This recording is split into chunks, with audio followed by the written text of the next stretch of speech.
그들이 이 말을 듣고 잠잠하여 하나님께 영광을 돌려 이르되 그러면 하나님께서 이방인에게도 생명 얻는 회개를 주셨도다 하니라. 살아계신 하나님, 우리의 생각을 뛰어넘어 하나님의 광대한 계획과 약속대로 성실하게 성취하시는 하나님, 이제 그 하나님의 인도하심을 기대하며 또 하루를 시작합니다.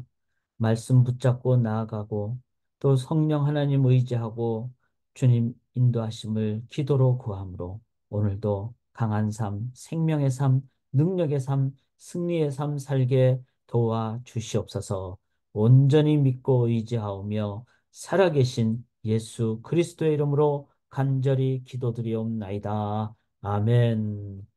하루를 열어주신 하나님을 기억하며 찬양으로 하루를 시작하도록 하겠습니다. 내 주여 뜻대로 행하시옵소서. 주님 뜻대로 이루어질 줄 믿습니다. 우리 함께 찬양 드리도록 하겠습니다. 내 주여 뜻대로 행하시옵소서. 온 몸과 영혼을 다 주께 드리니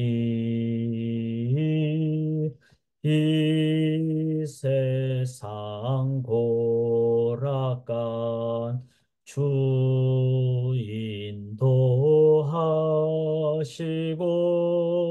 날 주관하셔서 뜻대로 하소서. 내 주여 뜻대로 행하시옵소서.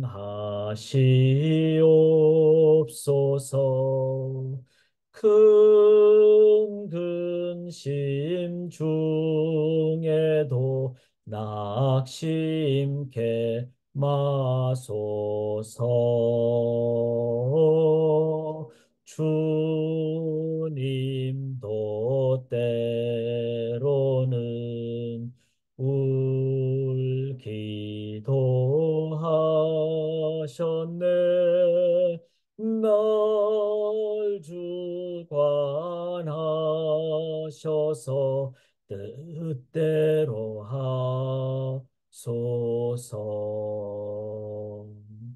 내 주여 뜻대로 행하시옵소서.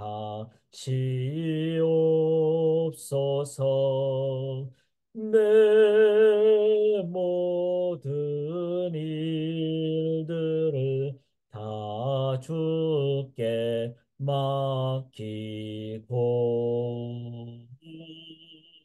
저 천성 향하여 고요히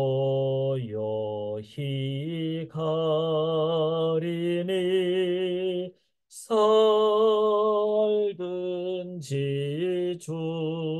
죽든지 뜻대로 하소서.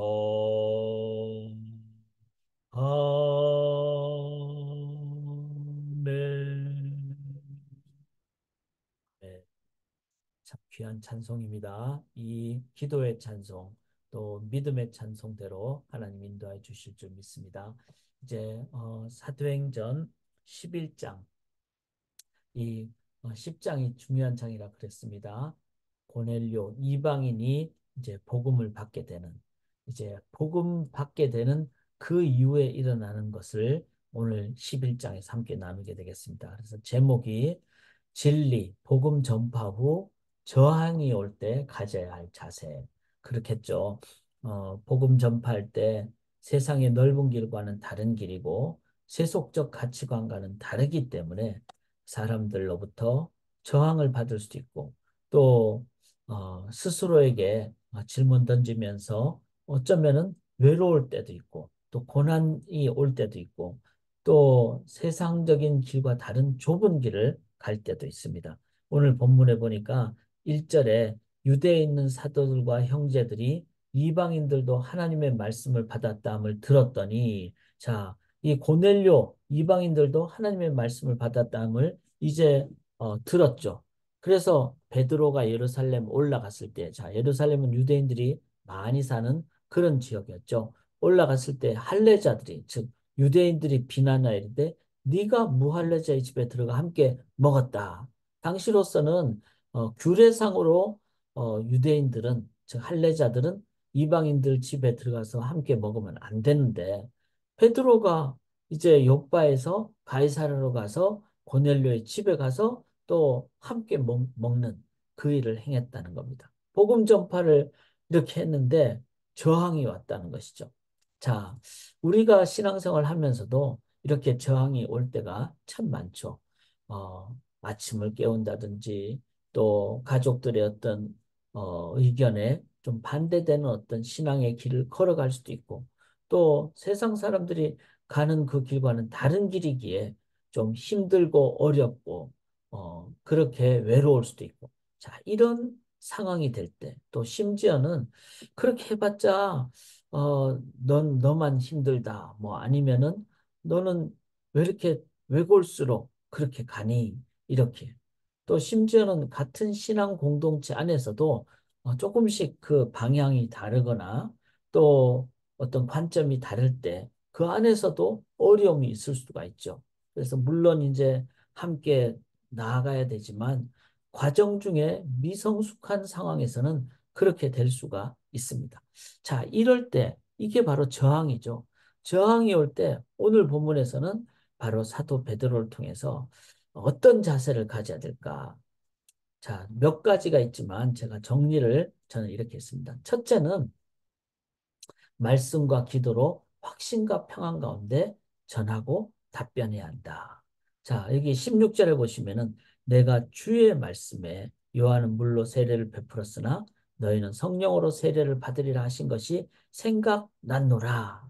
자, 어, 고넬료가 세례를 받고 하나님을 믿게 되고, 이거는 시간과 공간을 초월해서 역사하시는 하나님께서 하신다면은, 성령으로 인도하심 받는다면은 그 공간, 또 인종, 지역, 그걸 뛰어넘는 하나님의 역사를 우리가 어떻게 막겠습니까? 그런데 이거를 사도 베드로는 어떻게 생각했습니까? 16절에 주의 말씀에 근거해서 이렇게 했다는 거죠. 그러니까 자신의 어떤 성령으로 인도함 받겠다는 자신의 생각이 아니라 말씀에 근거해서 했다는 거죠. 우리가 이렇게 복음을 전할 때도, 아니면은 어떤 신앙의 결정을 하고 이제 헌신을 할 때도 내가 내 의지대로 한다든지 이러면은 실은 문제가 생길 수 있죠. 잘못된 헌신을 할 수도 있고 작심삼일이 될 수도 있고. 그런데 사도 베드로가 주의 말씀이 생각나서, 즉 말씀은 하나님의 말씀이고 말씀하신 것은 반드시 성취되는 것이기 때문에 우리가 서야 할 가장 든든한 기초가 바로 하나님의 말씀이라는 겁니다. 그 다음에 또 여기 11장 5절에 보면은 이르되 내가 욥바시에서 기도할 때, 이렇게 나옵니다.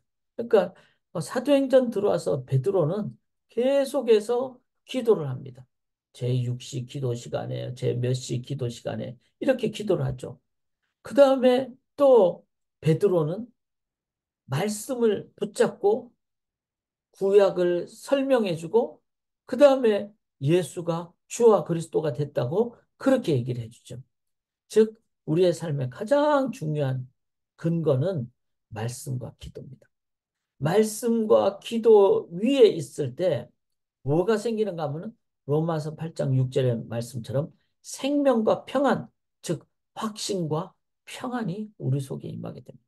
아, 내가 이 복음 전할 때 외롭다. 그래도 이게 사는 길이다. 살리는 길이다. 생명 같은 확신. 그 다음에 이 길 걸어갈 때 좁은 길이지만 하나님이 함께 하신다. 성령의 열매, 사랑과 희락과 화평, 평안이 함께한다.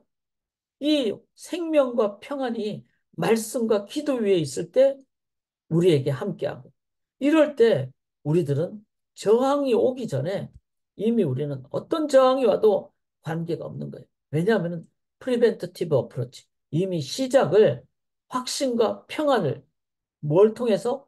말씀에 근거해서 기도하는 가운데.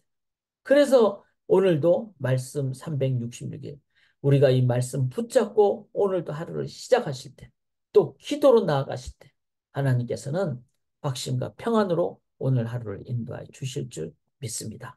자, 이거는 저항이 오기 전에 먼저 우리가 갖게 되는 자세라는 것입니다.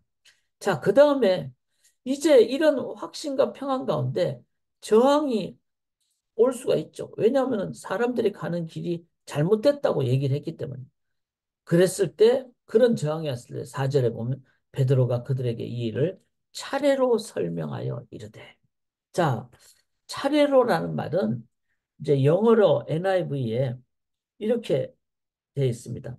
Precisely as it had happened. 아주 정확하게 설명을 해줬다. 그 다음에 in orderly sequence, NASB에서는 그것을 차근차근히 순서대로 설명을 해주었다. 그래서 내가 막 함부로 한 것도 아니고 하나님께서 기도하다가 환상을 보여주고 그 다음에 사람들이 왔고 성령의 인도함을 받아서 내가 고넬료에 가서 말씀을 전가하니까 그가 받고 그래서 이거는 성령의 역사이기 때문에 세례를 줘도 문제가 없다. 그렇게 해서 된 것이다. 이렇게 차근차근히. 그래서 공동번역에는 처음부터 차근차근하게 개역 개정에서는 이 일을 차례로 설명한다. 이 말은 뭐죠? 이런 외적인 어떤 반대나 막 비판이 올 때 감정적인 대응은 쏟아버리는 겁니다. 물을 쏟아버리면 주워 담기가 힘들잖아요. 그래서 어떤 경우라도 우리가 감정을 갖고 감정이란 정서를 갖고 하는 것은 필요하지만 뜨거움과 그다음에 사랑과 그런 건 필요하지만 이모셔널 감정적이 돼버린 건 뭐죠? 내가 감정에 사로잡혔다는 거죠. 그 감정이 나를 이끌어 간다는 거죠. 그래서 베드로는 어떻게 보면 막 말고의 길을 자르는 그런 감정적인 사람이었잖아. 그런데 성령으로 인도함 받으니까 차례로 설명하여 감정적인 대응이 아니라 차례로 차분히 답변하는 대응은 리액티브 한 거잖아요. 답변은 리스판시브 한 거잖아요. 리스판시빌리티 책임감 있게. 그래서 우리가 신앙인이 가져야 될 자세는 성령의 열매를 늘 인도함 받아서 찬찬하게 말씀을 하는. 설사 그것 때문에 더 뭐 비판을 받고 어렵게 돼도 내가 이모셔널에 빠지지 않는, 감정적이 되지 않는 이것은 너무나 중요합니다. 저도 목회하면서 사람이기 때문에 어떨 때는 막 감정적이 될 수가 있죠. 또 살면서 그럴 수 있잖아요. 그런데 100이면 100 감정적이 되는 경우는 결코 열매가 있지 않더라고요. 좋은 열매가 있지 않더라고요. 그래서 늘 기도합니다. 하나님, 바른 말씀 전하되 또 제가 부족할 수도 있고 그래도 그에 대한 어떤 말에 대한 감정적인 대응은 하지 않게 도와주시옵소서. 이거를 그래서 누구를 만나기 전에 어떤 일을 하기 전에 성령의 열매, 사랑과 희락과 화평 이거를 먼저 받는 것이 중요합니다. 자, 그 다음에 이제 세 번째는요. 여기 베드로가 이렇게 얘기하죠. 설명을 하는데 11장 5절에 하늘로부터 9절에도 하늘로부터 또 한 번, 두 번이 아니라 세 번. 자, 유대인들에게 하늘로부터 이제 내려왔다는 것은 하나님의 뜻입니다. 세 번이라는 것은 이 하나님이 주신 그런 확증이라는 것입니다. 그 다음에 그 다시 하늘로 끌어 올라갔으니까 이거는 하나님의 하신 일이 확증이 된 거죠. 그 다음에 성령이 여기도 5절에 15절에 성령이 이렇게 얘기했다는 거죠. 이거를 보면서 베드로는 이 일이 설명을 그냥 내가 하는 얘기가 아니라 하나님께서 하신 일임을 이렇게 설명을 통해서 차근차근 하잖아요. 우리가 하나님으로부터 역사한 일이라는 것을 내가 확신하고 또 이것을 사람들에게 설명을 해줄 때 인간적인 레벨에서는 싸울 수밖에 없죠. 근데 하나님과의 관계에서는 하나님 뜻을 묻게 되는 그렇게 나아가는 거죠. 그래서 교회에서도 어떤 논쟁할 때 하나님의 뜻을 같이 물어야 됩니다. 그러면 그 안에 하나가 될 수가 있는 것이죠. 자, 우리가 복음 전파에 저항이 올 때 먼저 말씀과 기도로 내가 확신과 평안 가운데 이 말씀의 확신, 기도의 평안, 그 다음에 감정적 대응을 해서는 안 된다. 이 일이 하나님께서 하신 일이다. 라는 관점의 설명을 했을 때 이제는 오히려 저항이 아니라 오히려 더 복음을 받아들이는. 그래서 그 결과 여기 17절에 내가 누구에게 하나님을 능히 맡겠느냐. 그렇게 말하자 18절에 그들이 이 말을 듣고 잠잠하여 하나님께 영광을 돌리고 그러면 하나님께서 이방인에게도 생명 없는 회개를 주셨도다. 자, 예루살렘의 유대인들이 이거는 우리도 하나님을 막을 수 없다. 하나님께 영광 돌리자. 이제는 하나님이 하셨다. 자칫 잘못하면은 막 싸울 수가 있는데 오히려 유대인들의 그 시각을 넓히는 하나님께 영광 돌리는 그 일을 해가는 것을 보면서 오늘도 복음 전파 예수 위주로 나갑시다. 그 다음에 이 길은 분명히 하나님이 원하시는 길입니다. 그리고 성령의 인도함 받으면서 우리는 화평으로 나아가는 주의 백성들 복음적 삶을 사시기를 간절히 기원합니다. 살아계신 하나님, 일주일을 마감하는 토요일입니다. 오늘도 복음 증거하고 복음의 삶을 살 때 어떤 고난이 와도 오히려 이게 생명의 길 평안으로 다가가는 저희들 되어서 복음적 삶, 그리고 하나님께 영광 돌리는 삶, 그리고 영혼을 얻는 가장 귀한 삶 살게 도와 주시옵소서. 감사 영광 올려드리오며 살아계신 예수님 이름으로 기도드리옵나이다. 아멘.